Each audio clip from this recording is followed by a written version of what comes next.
There is a voice in your head, not the one you use to speak to other people, the one that speaks to you. It speaks when you wake up. It speaks when you fail.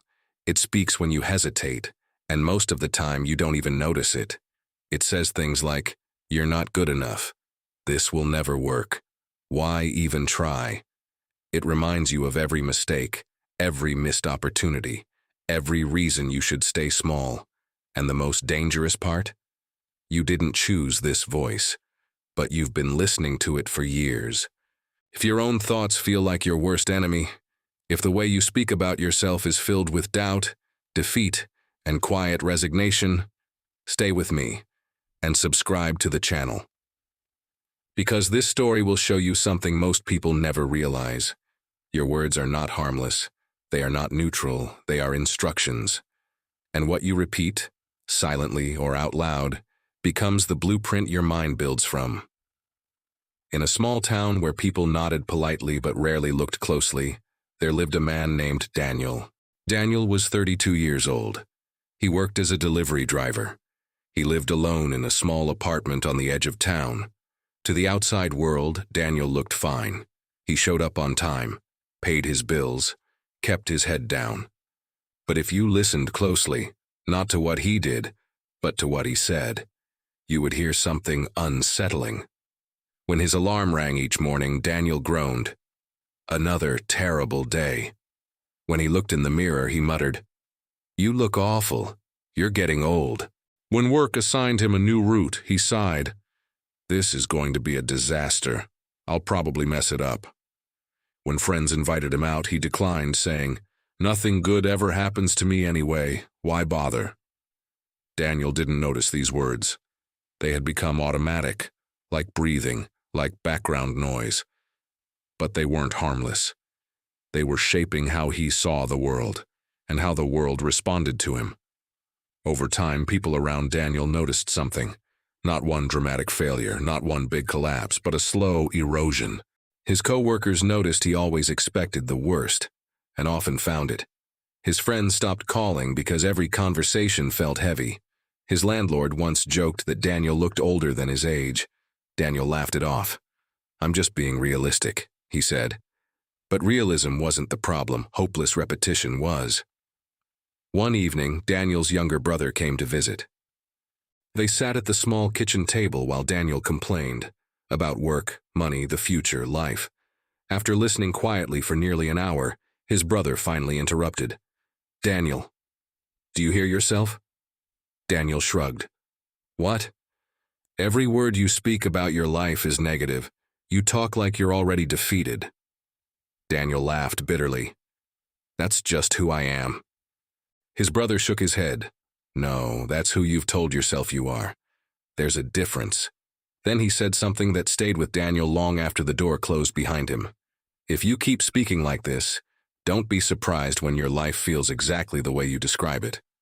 Tell us in the comments section if you have ever been in Daniel's situation, or if you know anyone who has. That night, Daniel sat alone in the dark. For the first time, he paid attention, and what he heard scared him.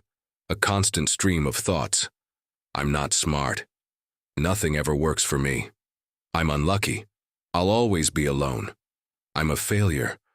Not occasionally, constantly. He realized something painful. For years, he had been narrating his own defeat and calling it honesty, and his life reflected exactly what he repeated. 3 weeks later, Daniel's van broke down on a lonely road during a heavy rainstorm. No signal, late delivery, guaranteed blame. Sitting there, soaked and exhausted, the words spilled out. "Of course this happened. Nothing ever goes right for me. I'm cursed." Then something strange happened. He heard those words differently. Not as truth, but as habit, as if he were pressing the same button he had pressed thousands of times before. And a new thought surfaced. What if my words aren't describing my life? What if they're shaping how I respond to it? The idea shook him. He remembered something his grandmother used to say when he was young. "Life and death are in the power of the tongue. Speak carefully." At the time, he had dismissed it as superstition.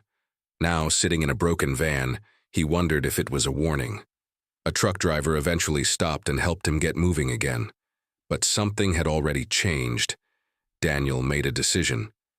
For the next 30 days, I'm going to pay attention to how I speak about myself and change it. Not magically, not blindly, deliberately. The next morning, Daniel wandered into a nearby community garden. He had tried gardening once before and abandoned it, just like most things. An elderly man named Mr. Chen tended a beautiful plot nearby. Healthy plants, order, consistency. Daniel asked, "How do you make things grow like this?" Mr. Chen smiled. "I plant good seeds. I water them. I remove weeds." Daniel gestured at his neglected plot. "I'm terrible at this." Mr. Chen paused. "Listen to what you just said." Daniel frowned. "It's just words." "No," Mr. Chen said calmly. "Words are how you decide what effort you'll give. They're instructions." He explained something simple. If you constantly tell yourself you're bad at something, you stop trying early. If you assume failure, you behave cautiously, defensively. If you expect problems, you notice only problems. The words don't change reality directly. They change you, your focus, your behavior, your choices. And that changes outcomes. Mr. Chen gave Daniel a small notebook.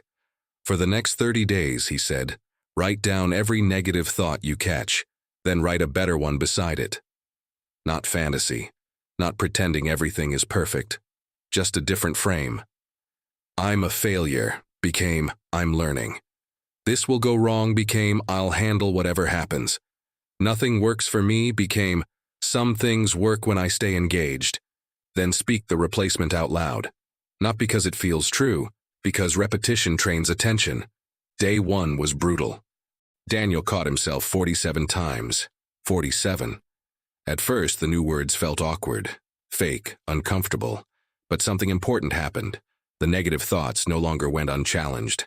They lost authority. By week 2, Daniel noticed subtle changes. Not miracles, not perfection, but space. A difficult customer smiled. His brother said, "You sound different." His supervisor noticed his calmer presence. Most importantly, the inner voice softened. Still there, but no longer in control. On day 26, Daniel's van broke down again. Same road, same rain.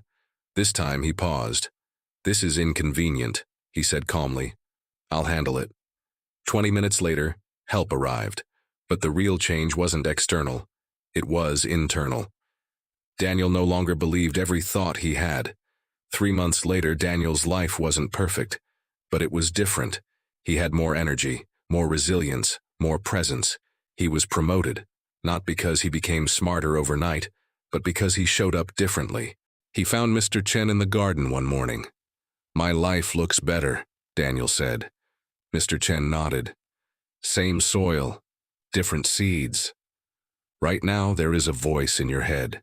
It is either helping you move forward or quietly keeping you stuck.